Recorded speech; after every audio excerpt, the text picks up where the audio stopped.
गुरुप्रसाद क्लासेसमधील विद्यार्थी व प्रगती क्लासेसमधील सर्व विद्यार्थ्यांचे स्वागत. आज आपण 10वीचा पार्ट 2 चा lesson number 3 life process in living organisms चा पार्ट 2 पाहणार आहोत. Can you recall which are the important life process in living organisms, म्हणजे सजीवातील महत्त्वाच्या जीवन प्रक्रिया कोणत्या आहेत. सजीवातील महत्त्वाच्या जीवन प्रक्रिया, तर सजीवांमध्ये nutrition, respiration, excretion, sensation, response म्हणजे श्वसन, त्यानंतर संवेदन, उत्सर्जन, रक्ताभिसरण अशी विविध प्रकारच्या ह्या जीवन प्रक्रिया आहेत ज्या शरीरासाठी इम्पॉर्टंट आहेत. Which life processes are essential for production of energy required by body, तर ह्या ज्या लाईफ प्रोसेस आहेत, जीवन प्रक्रिया आहेत, याच्यातील कोणकोणत्या जीवन प्रक्रिया ह्या ऊर्जा निर्मितीसाठी आवश्यक आहेत. तर ऊर्जा निर्मितीसाठी श्वसन म्हणजेच रेस्पिरेशन आणि circulation of blood that is रक्ताभिसरण, ह्या ज्या दोन प्रोसेसेस आहेत ह्या इम्पॉर्टंट आहेत ऊर्जा निर्मितीसाठी. Which are the main types of cell division, what are the differences. आपण मागच्याच लेसनमध्ये शिकलो कोणते दोन टाईपचे सेल डिव्हिजन्स आहेत, मायटोसिस आणि मियोसिस, सूत्री विभाजन आणि अर्धसूत्री विभाजन. आणि त्यांच्यामध्ये डिफरन्स काय आहे, तर मायटोसिसमध्ये एका जनक पेशीपासून दोन पेशी तयार होतात, तर अर्धसूत्री विभाजन म्हणजेच मियोसिसमध्ये एका पेशीपासून चार पेशी तयार होतात. एका जनक पेशीपासून चार डॉटर सेल्स तयार होतात. ठीक आहे. What is the role of chromosomes in cell divisions. Chromosomes म्हणजे काय, तर गुणसूत्र.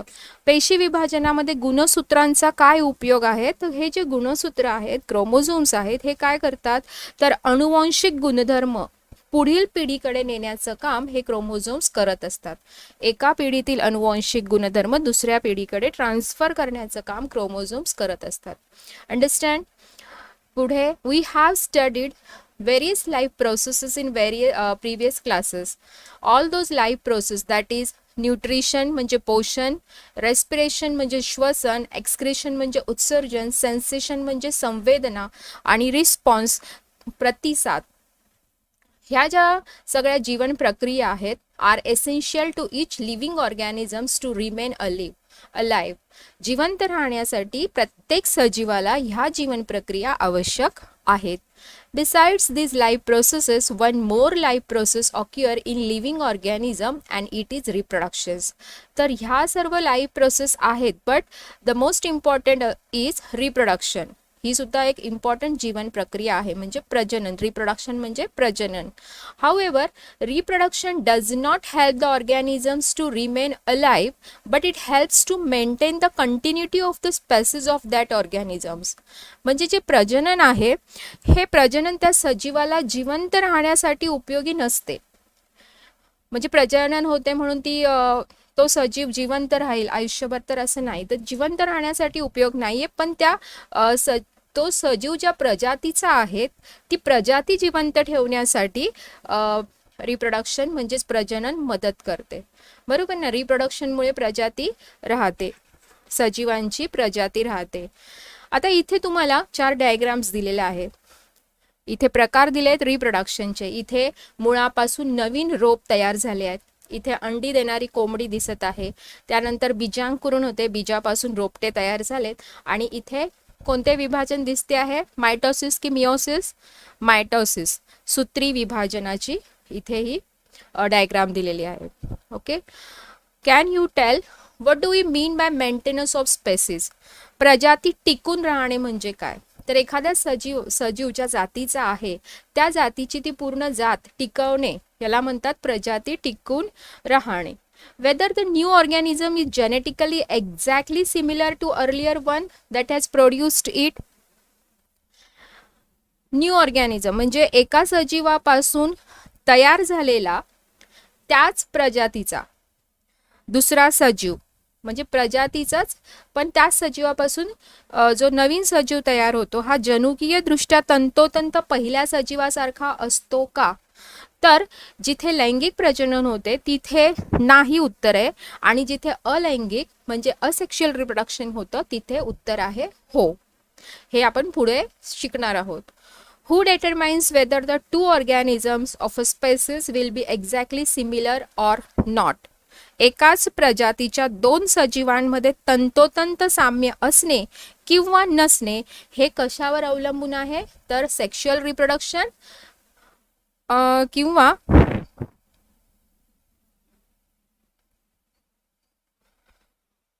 रिप्रोडक्शनवर अवलंबून आहे आणि त्यांच्या क्रोमोझोम्सवरती आणि जीन्सवरती म्हणजे गुणसूत्र आणि जनुके याच्यावरती अवलंबून असते. What is the relationship between the cell division and formation of new organism of same species by earlier existing organism? एका सजीवापासून त्याच प्रजातीचा नवीन सजीव तयार होणे आणि पेशी विभाजन यांचा काय संबंध आहे? तर असेक्शुअल रिप्रोडक्शन असू दे किंवा सेक्शुअल रिप्रोडक्शन असू दे, पण जे पेशी विभाजन होत आहेत ते पेशी विभाजन झाल्याशिवाय पुढची नवीन पेशी तयार होत नाही. म्हणून रिप्रोडक्शनमध्ये पेशी विभाजन होणे हे आवश्यक आहे. Formation of new organisms of same species by earlier existing organism is called reproduction. Reproduction म्हणजे प्रजनन. प्रजनन म्हणजे काय? तर एका सजीवापासून त्याच प्रजातीचा नवीन सजीव तयार होणे. Formation of new organism of same species. Species म्हणजे काय? प्रजाती. तर एका सजीवापासून त्याच प्रजातीचा नवीन सजीव तयार होण्याच्या प्रक्रियेला प्रजनन असे म्हणतात. Reproduction is one of the various important character of living organisms. तर सजीवांच्या सर्व लक्षणांपैकी प्रजनन जे आहे हे प्रमुख लक्षण आहे. सजीवांच्या वैशिष्ट्यपूर्ण लक्षणांपैकी प्रजनन सुद्धा एक वैशिष्ट्यपूर्ण असं लक्षण आहे. It is also one of the various reason responsible for evolution of each species. तर प्रत्येक प्रजातीच्या उत्क्रांतीसाठी इव्हॉल्युशन उत्क्रांती प्रत्येक प्रजातीची उत्क्रांती होण्यासाठी हे एक रिझन आहे जे कारणीभूत आहे. In living organisms, reproduction occurs mainly by two methods. Those two methods are asexual and sexual reproductions. सजीवांमध्ये दोन प्रकारे प्रजनन होते. एक आहे असेक्शुअल म्हणजे अलैंगिक आणि सेक्शुअल म्हणजे लैंगिक रिप्रोडक्शन प्रजनन. ओके, तर आपण पुढे बघूया asexual reproduction. Process of formation of new organism by an organism of same species without involvement of gamete is called as asexual reproduction. Gametes म्हणजे काय? युग्मक, बीजाणू. तर युग्मक निर्मिती विना एखाद्या प्रजातीतील एकाच जीवाने अवलंबिलेली नवजात जीवनिर्मिती प्रक्रिया म्हणजे अलैंगिक प्रजनन होय. एकाच प्रजातीमधील एखाद्या जीवाने अवलंबलेली नवजात म्हणजे त्या प्रजातीपासून त्या सजीवापासून एकाच प्रजातीच्या सजीवापासून बीजाणू फॉर्म न करता युग्मक निर्मिती न करता नवीन सजीव तयार करण्याची जी प्रक्रिया आहे तिला म्हणतात असेक्शुअल म्हणजे अलैंगिक प्रजनन. As this reproduction does not involve union of two different gametes म्हणजे दोन वेगवेगळे युग्मक एकत्रित येत नाहीत. दोन वेगवेगळ्या पेशींचे युग्मक एकत्र येत नाहीत. त्यामुळे काय होतं? इथे एकाच पेशीतील हे असतात गॅमेट्स तयार होतात. त्यामुळे the new organisms has exact genetic similarity with the reproducing organisms. दोन भिन्न पेशींच्या संयोगाशिवाय, कारण की इथे दुसरी पेशी नसते, एकच त्याच सजीव त्याच्यापासूनच दुसरा सजीव तयार करतोय. म्हणून दोन भिन्न पेशींच्या संयोगाशिवाय घडून येणारे हे प्रजनन असल्यामुळे जो नवजात सजीव होतो तयार होतो हा तंतोतंत मूळ सजीवासारखाच असतो. ठीक आहे, इथे मी विचारलं होतं की कोणत्या याच्यामध्ये स्पेसिस एक्झॅक्टली सिमिलर असतात. whether the new organism is genetically exactly similar to earlier one that has produced it म्हणजे सिमिलर असतात का तंतोतंत. तर अलैंगिक प्रजननामध्ये ते तंतोतंत सिमिलर असतात का? Because union of two different gametes, the new organism has exact genetic similarity with reproducing organisms. तर याच्यामध्ये ते सिमिलर असतात कारण की याच्यामध्ये दोन भिन्न पेशींचा संयोग होत नाही म्हणून. This is uniparental reproduction and it occur by mitotic cell division. याच्यामध्ये अर्धसूत्री विभाजन होते. मायटोसिस म्हणजे सूत्री विभाजन होते. पण याच्यामध्ये तोटा काय, तर absence of genetic recombination is drawback, म्हणजे जननीय जे विचरण आहे त्याचा अभाव होतो, आणि पण हे वेगाने होणारे रिप्रोडक्शन आहे, वेगाने होणारे प्रजनन हा या पद्धतीचा फायदा आहे. अंडरस्टँड. आता आपण पाहणार आहोत asexual reproduction in unicellular organisms, म्हणजे एकपेशीय सजीवांमधील अलैंगिक प्रजनन. ज्या सजीवांमध्ये पेशी किती आहेत, एकच पेशी असते, तर एकपेशीय सजीवांमधील असेक्शुअल अलैंगिक प्रजनन. First one binary fission. ह्याच्यासाठी तुम्हाला त्यांनी एक एक्सपेरिमेंट सांगितलंय. Take a conical flask and collect the water in it from a pond having stagnant water and aquatic plants. म्हणजे अशा ठिकाणाहून पाणी घ्या की जिथे भरपूर दिवस झाले आहे, पाण्याचा साठा आहे, पाणी साठलेलं आहे आणि त्याच्यावरती काही हे असतात जलीय वनस्पती सुद्धा त्याच्यात वाढलेले आहेत. अशा ठिकाणावरून थोडंसं पाणी चंचुपात्रात घ्या. Add some wheat grains and aquatic plants to it. ते पाणी चंचुपात्रात घेतल्यानंतर त्याच्यामध्ये काही गव्हाचे दाणे, काही जलीय वनस्पती टाका. Keep it for 3 to 4 days, आणि त्यांना 3 ते 4 दिवस असंच राहू द्या. So that wheat grains and plants will decomposed, म्हणजे त्यांचं विघटन होईल. कोणाचं, गव्हाचं आणि त्या जलीय वनस्पतींचं विघटन होऊ द्या. Now early in the morning, म्हणजे चौथ्या दिवशी take a glass slide and put a drop of that water over it carefully. Put a cover slip on that drop and observe under compound microscope. 3-4 दिवसानंतर त्या चंचुपात्रातील पाण्याचा एक थेंब एका काचेच्या पट्टीवर घ्या, तिला कव्हर करा आणि कंपाऊंड मायक्रोस्कोप खाली ऑब्झर्व करा. What will you see? You will be able to see many paramecia performing the binary fission. तर तुम्हाला काय दिसेल, तर पॅरामेशियम जो आहे त्याचं द्विविभाजन, बायनरी फिशन म्हणजे द्विविभाजन करताना ते दिसून येईल. म्हणजे तिथे रिप्रोडक्शन, पॅरामेशियाचं रिप्रोडक्शन होताना दिसेल, जे कोणत्या पद्धतीने होते, बायनरी फिशन. प्रोकॅरियोट्स म्हणजे जीवाणू. प्रोकॅरियोटिक म्हणजे आपण जे बघितलं प्रोकॅरियोटिक आणि इकॅरियोटिक. प्रोकॅरियोटिक म्हणजे आदिकेंद्रकी सजीव. प्रोटिस्ट म्हणजे आदिजीव, ज्यामध्ये अमिबा, पॅरामेशियम, युग्लिना या एकपेशीय सजीव येतात. ठीक आहे. And eukaryotic cell organs like mitochondria and chloroplast, म्हणजे तंतुकणिका, हरित लवके, ह्यांच्यामध्ये असेक्शुअल रिप्रोडक्शन होतं, अलैंगिक प्रजनन बाय बायनरी फिशन. या द्विविभाजन पद्धतीने ह्या सर्व सजीवांमध्ये रिप्रोडक्शन होत असतं. In this process the parent cell divides to form 2 similar daughter cells. तर ह्या पद्धतीमध्ये एका सेलपासून 2 सेल्स तयार होतात. त्या सेल्सचं विभाजन होऊन 2 सेल्स तयार होत आहेत.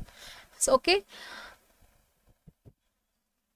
In this process, the parent cell divides to form 2 similar daughter cells. एका पॅरेंट सेल पासून 2 सिमिलर, तंतोतंत एकमेकांशी सारख्या असणाऱ्या 2 सेल्स, डॉटर सेल्स तयार होतात.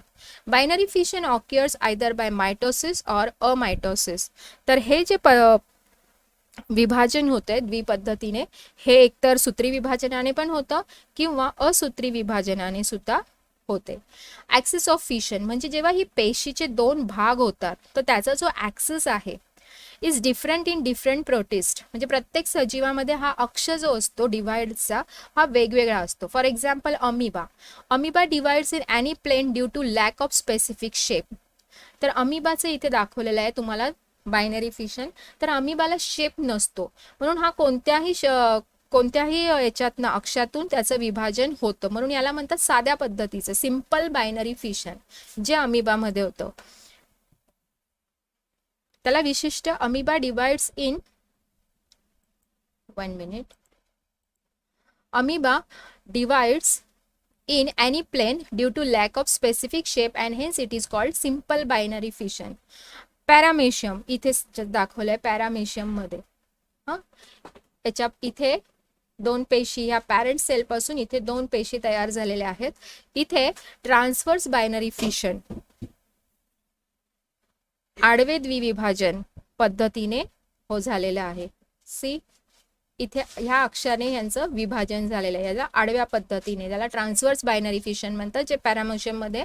And whereas Euglena by longitudinal binary fission, Euglena मध्ये कोणत्या पद्धतीने, हुब्या पद्धतीने द्विविभाजन झालेले आहे.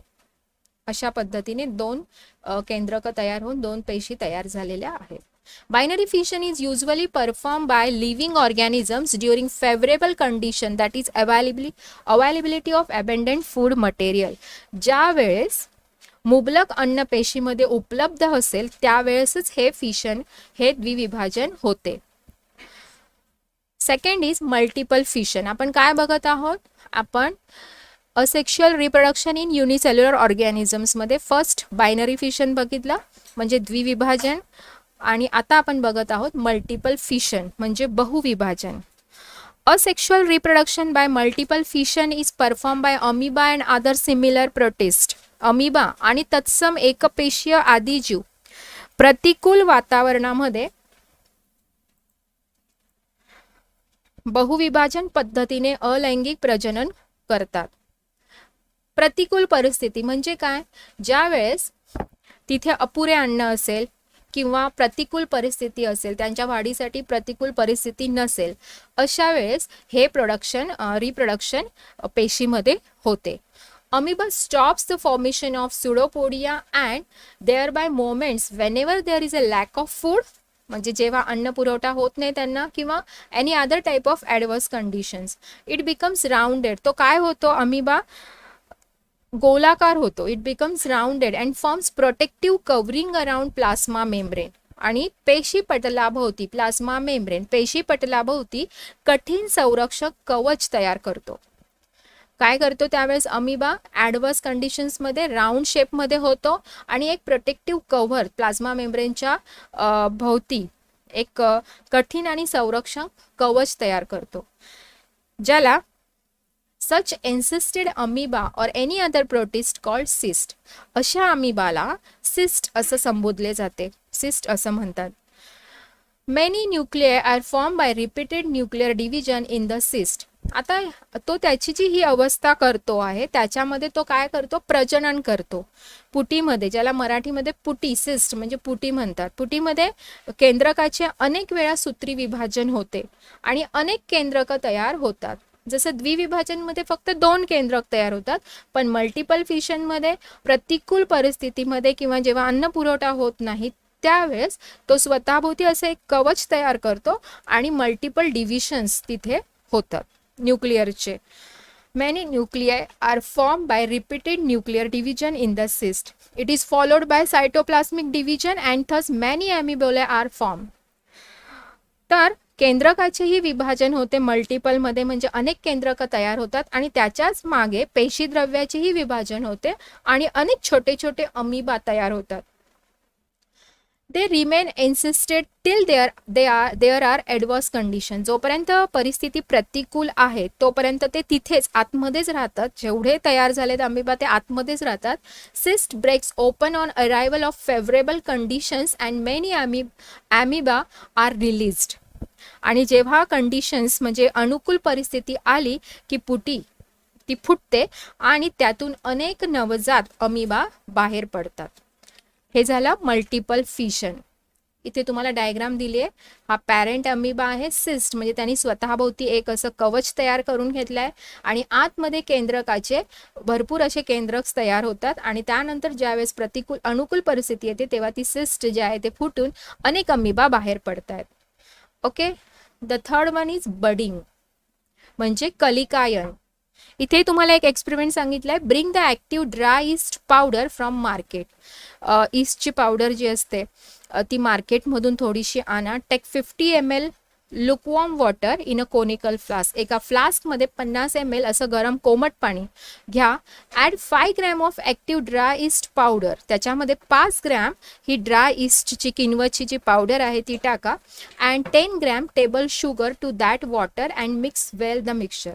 म्हणजे चंचू पात्रामध्ये थोडंसं गरम पाणी, कोमट पाणी घेऊन 5 ग्रॅम ईस्टची पावडर आणि 10 ग्रॅम शुगर म्हणजे साखर टाकून ते मिक्सचर चांगलं ढवळा.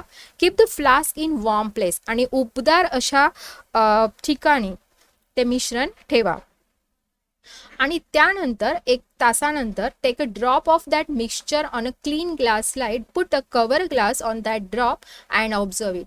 आणि 1 तासानंतर चंचू पात्रातील 1 ड्रॉप काचपट्टीवर घेऊन तिला कव्हर करून कंपाऊंड मायक्रोस्कोप खाली तिला ऑब्झर्व करा. तुम्हाला काय दिसेल? You will see the yeast cells performing budding. Budding म्हणजे काय? तर कलिकायन. कलिका म्हणजे काय? That is a small bud coming out of many parent cells. तर सेल आहे, तर सेल्स पासून एक दुसरा तुम्हाला असा फुगवटा पुढे दिसतो. इथे तुम्हाला डायग्राम मध्ये दाखवलेला आहे, म्हणजे किण्व पेशी. ईस्टच्या आपण त्याच्यामध्ये पेशी टाकल्या, त्या पेशींना एक एक छोटी कलिका दिसेल. कलिका म्हणजे फुगवटा इथे तुम्हाला दिसतो.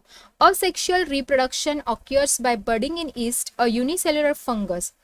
East cell produce 2 daughter nuclei by mitotic division. सूत्री विभाजनाने काय होतं? यांचं इथे असा हा फुगवटा तयार होऊन जो एक केंद्रक आहे, ह्या एका केंद्रकापासून 2 केंद्रके तयार होतात आणि त्याच्यातला हा जो एक केंद्रक आहे तो पुढे ह्याच्यामध्ये एंट्री करतो. नवीन जो इथे बल्ज तयार होतो त्याच्यात एंट्री करतो. And this yeast cell is called as parent cell. म्हणजे ह्याला जनक पेशी म्हणतात. ही जी पेशी आहे फर्स्ट, हिला जनक पेशी म्हणतात. या जनक पेशीला बारीकसा फुगवटा येतो, बरोबर. हिला इथे फुगवटा आलेला, त्यालाच बल्ज असं म्हणतात, जिलाच कलिका असंही म्हटले जाते. आणि मग this bulge is actually a bud. One of the 2 daughter nuclei enter this bud. जे एका केंद्रकापासून 2 केंद्रक बनले जातात, तर एक केंद्रक त्याच्यामध्ये एंटर करतो. इथे दिसतंय तुम्हाला. After sufficient growth, bud separates from the parent cell and starts to live independently as a daughter yeast cell. कलिकेची म्हणजे याची योग्य वाढ झाली तर हा काय करतो? जनक पेशीपासून तो वेगळा होतो आणि स्वतंत्र नवजात किण्व पेशी वाढू लागतात. तर अशा पद्धतीने जे रिप्रोडक्शन होतं ते तुम्हाला कलिकायन, त्या पद्धतीला कलिकायन असं म्हणतात. तर आपण 3 पद्धतीचे इथे रिप्रोडक्शन्स बघितले. Binary fission, then multiple, second one is multiple fission and third is budding. आता नेक्स्ट टॉपिकमध्ये आपण asexual reproduction in multicellular organisms बघूया. Okay, thanks.